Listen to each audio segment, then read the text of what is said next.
देव जय गायत्री माता। प्रज्ञा प्राण भाग 2। इसमें गुरुदेव जी ने आगे लिखा है कि सच्चा जन नेता। रूस के जन नेता लेनिन पर एक बार अपने शत्रुओं के ने घातक आक्रमण किया और घायल रोग शैया पर गिर पड़े। अभी ठीक तरह अच्छे भी नहीं हो पाए थे कि एक महत्वपूर्ण रेलवे लाइन टूट गई। उसकी तुरंत मरम्मत किया जाना आवश्यक था। काम बड़ा था, फिर भी जल्दी पूरा हो गया। काम पूरा होने पर जब हर्षोत्सव हुआ तो देखा लेनिन मामूली कुली मजदूरों की पंक्ति में बैठे हैं। रुग्णता के कारण दुर्बल रहते हुए भी लिट्ठे होने का काम बराबर करते रहे और अपने साथियों में उत्साह की भावना पैदा करते रहे। आश्चर्यचकित लोगों ने पूछा, आप जैसे जन नेता अपने स्वास्थ्य की चिंता करते हुए इतना कठिन काम नहीं करना चाहिए था। लेनिन ने हंसते हुए कहा, जो इतना भी नहीं कर सके उससे जन नेता कौन कहेगा। गांधी जी और उनकी सादगी। गांधी जी उन दिनों उरीली कांचन में थे। साइमन कमीशन भारत आया तो उसने सर्वप्रथम गांधी जी से मिलना उचित समझा। गांधी जी ने वायुयान से न जाकर थर्ड क्लास में रेल से ही सफर किया और साथ में गए अन्य साथियों का किराया भी स्वयं ही दिया। गांधी जी ने ऊंचे क्लास में कभी सफर नहीं किया था। भारत की गरीबी को देखते हुए यह उनका उचित निर्णय ही था। संत का गौरव। कुछ दिनों विनोबा भावे प्रतिदिन अपने पवनार आश्रम से लगभग 3 मील दूर स्थित सुरगांव जाते थे, एक फावड़ा कंधे पर रखकर। एक बार कमल नयन बजाज ने उनसे पूछा कि आप फावड़ा रोज इतनी दूर अपने साथ क्यों ले जाते हैं? उस गांव में ही किसी के यहाँ आप फावड़ा क्यों नहीं छोड़ देते? विनोबा जी बोले, जिस काम के लिए मैं जाता हूँ उसका औजार भी मेरे साथ ही होना चाहिए। फौज का सिपाही अपनी बंदूक या अन्य हथियार लेकर चलता है, उसी प्रकार एक सफैया को भी अपना औजार सदा अपने साथ ही लेकर चलना चाहिए। सिपाही को अपने हथियार से मोह हो जाता है, उसी तरह हमें भी अपने औजारों को अपने साथ ले जाने में आनंद और गौरव अनुभव होना चाहिए। लोक सेवा का आदर्श। कुछ पत्रकारों को डॉक्टर श्यामा प्रसाद मुखर्जी से भेंट करनी थी। स्टेशन पर पहुंचे जब उन्होंने डॉक्टर साहब को तीसरी श्रेणी के डिब्बे में यात्रा करते देखा तो उन्हें बड़ा आश्चर्य हुआ। एक पत्रकार तो उस विस्मय को छिपा नहीं सका और डॉक्टर मुखर्जी से पूछ ही बैठा, आप संभवतः जीवन में पहली बार तीसरी श्रेणी में यात्रा कर रहे हैं? नहीं, मैं अक्सर इसी में यात्रा करता हूँ, डॉक्टर मुखर्जी ने उत्तर दिया। आप जानते हैं कि हमारी संस्था निर्धन है। इस बचत से संस्था को अन्य आवश्यक काम चलाने में सहायता मिलती है। पत्रकार मुखर्जी की इस सहज सादगी से बड़े प्रभावित हुए। इस घटना में ही लोक सेवक का सच्चा आदर, सच्चा मर्म छुपा पड़ा है। भक्त आराध्य भगवान से कभी ऊपर नहीं उठता, तो फिर जनता का जनार्दन मानकर उनकी सेवा साधना में निरत साधक को ही क्यों स्वयं को जनता से अलग और पृथक वर्ग मानना चाहिए। कृष्ण की विनम्रता। पांडवों ने राजस्व यज्ञ किया, उसमें सर्वोत्तम पद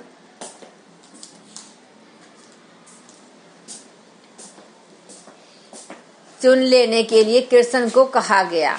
उनने आगंतुकों के पैर धोकर सत्कार करने का काम अपने जिम्मे लिया। यह उनकी निह अहंकारिता का और विनम्रता थी। आदर्श निष्ठा कहे खलीफा। बगदाद के खलीफा उन दिनों दैनिक 3 दिरहम वेतन लेते थे और प्रजा का धन प्रजा हित में ही खर्च कर देते थे। एक दिन उनकी बेगम ने कहा, 3 दिन का वेतन पेशगी मिल जाए तो वे बच्चों के कपड़े बनवा लें। खलीफा ने कहा, क्या पता 3 दिन जिए न जिए, मैं कर्जदार बनकर नहीं मरना चाहता। उनने उधार पैसा लिया ही नहीं, आवश्यकता सीमित रखने और परिवार की सुविधाओं से सुसंस्कारों को अधिक महत्व देने की इस प्रवृत्ति से ही आदर्श लोकसेवी के रूप में उभरे और पूजे गए।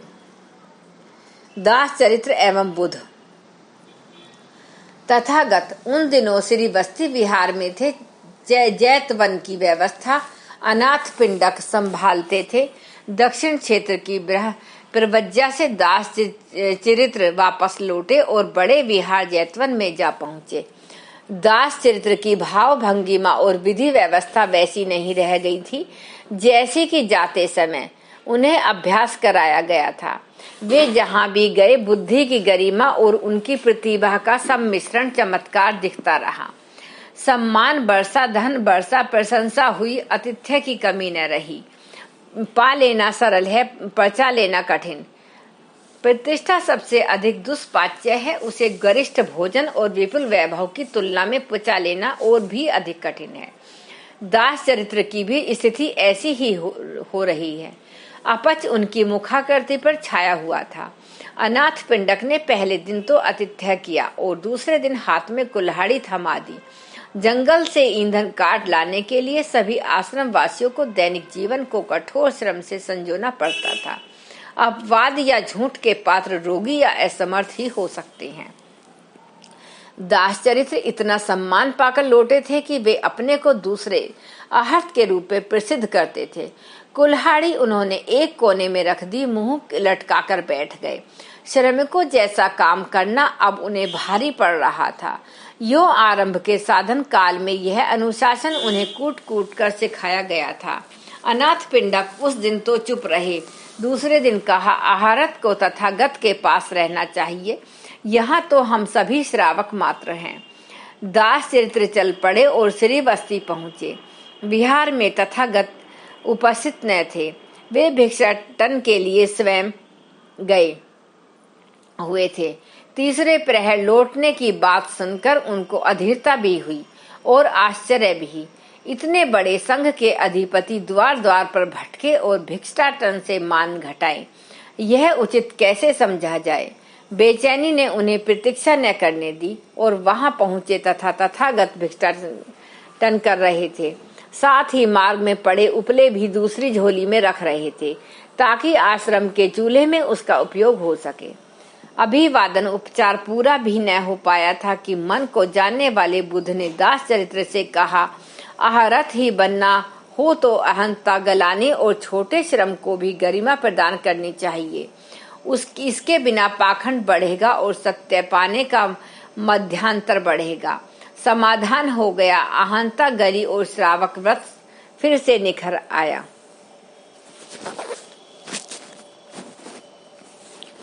न्यायाधीश की नीति निष्ठा।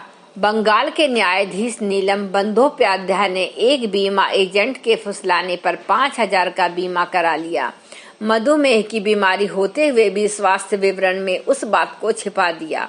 लंबी बीमारी के बाद जब बंदोपाध्याय महोदय का अंतकाल निकट आया तो उन्हें बीमा एजेंट को बुलाकर उसे बेईमानी का इकरारनामा लिखा और बीमे को रह करा दिया।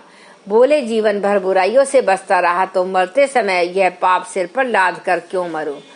बापू की वेदना। बापू के पैरों में बिवाई फट गई थी। गर्म पानी से उसको धो रही थी, बिना बेकार न जाने पाए, इसलिए बापू की हिदायत के अनुसार वे उसे इधर उधर नहीं पौधों में ही डालती थी। उस दिन बा ने गुलाब के पौधों में डाला। बापू बहुत देर तक गुलाबों को नाराजी की दृष्टि से देखते रहे। बा ने कारण पूछा तो बापू ने कहा, सुंदर होते हुए भी यह फूल मुझे कांटों जैसे बुरे लगते हैं।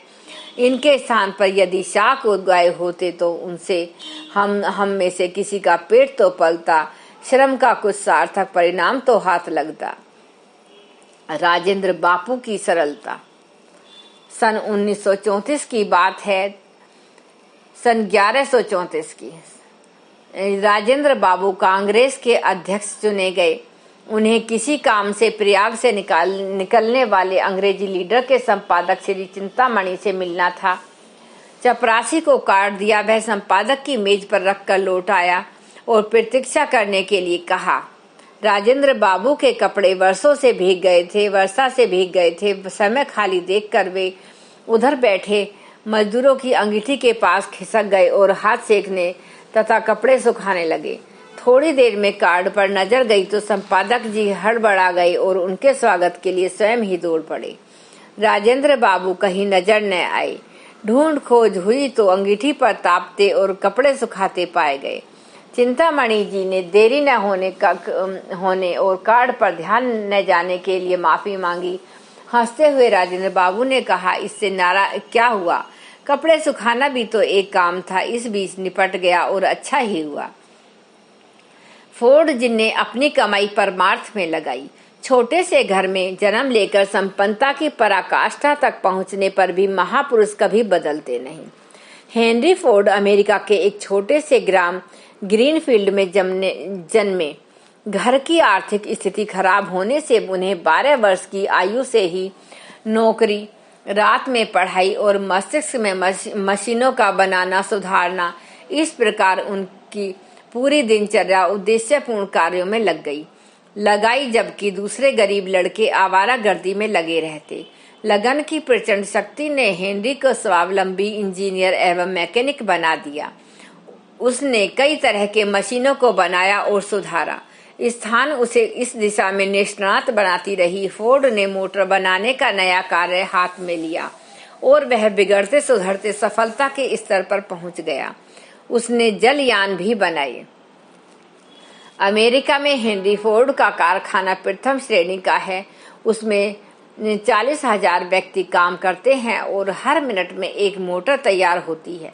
श्रमिकों की सुविधा का उसने पूरा ध्यान रखा है। साथ ही जो कमाया उसका अधिकांश भाग जन कल्याण के कार्यों के लिए दान में किया। उसके दान में किसी देश जाति का कोई भेदभाव नहीं रखा गया। अब तक वह अरबों खरबों दान कर चुके हैं। फोर्ड फाउंडेशन द्वारा अनेक परमार्थ कार्य चलते हैं। परमहंस की विनम्रता और सादगी। डॉक्टर महेंद्र नाथ सरकार कलकत्ता के प्रख्यात और संपन्न चिकित्सक थे। वे रामकृष्ण परमहंस से मिलने गए। परमहंस जी बगीचे में टहल रहे थे। उन्हें माली समझा गया और कहा, ए माली, थोड़े से फूल तो लाकर दे, परमहंस जी को भेंट करने हैं। उन्हें अच्छे अच्छे फूल तोड़कर उन्हें दे दिए। थोड़ी देर में परमहंस जी सत्संग स्थान पर पहुंचे। डॉक्टर सरकार ने अपनी विनम्रता पर चकित रह गए। जिसको माली समझा गया था वे ही परमहंस जी निकले। यह एक सबसे बड़ी विशेषता देव मानवों की होती है कि स्वयं जिस परमार्थ कार्य को हाथ में लेते हैं, यह देख लेते हैं कि उसका सुनियोजित होना होगा अथवा नहीं। सत परामर्श द्वारा अपनी ब्राह्मण वृत्ति की शिक्षा अनुयायियों को भी देकर सन्मार्ग का पथ प्रशस्त करते हैं। ईश्वर चंद्र विद्यासागर से एक लड़के ने एक पैसा मांगा जिससे वह अपना पेट भर ले। पूछा, तो 2 पैसा दूं तो 1 पैसा के चने अपनी स्त्री माता के लिए ले जाऊंगा।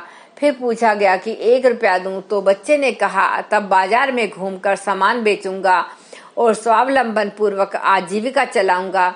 विद्यासागर ने उसे 1 रुपया दे दिया। बहुत दिनों बाद वे उधर से निकले तो देखा एक युवक छोटी दुकान चला रहा है। युवक ने उन्हें पहचान लिया और कृतज्ञता व्यक्त करते हुए कहा, यह आपके ही अनुदान का प्रभाव है कि भीख सदा के लिए छूट गई।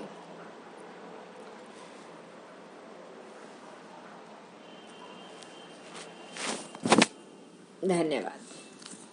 एक बार गायत्री मंत्र हमारे साथ साथ। ओम भूर्भुवः स्वः तत्सवितुर्वरेण्यं भर्गो देवस्य धीमहि धियो यो न प्रचोदयात्। जय गुरुदेव, जय गायत्री माता।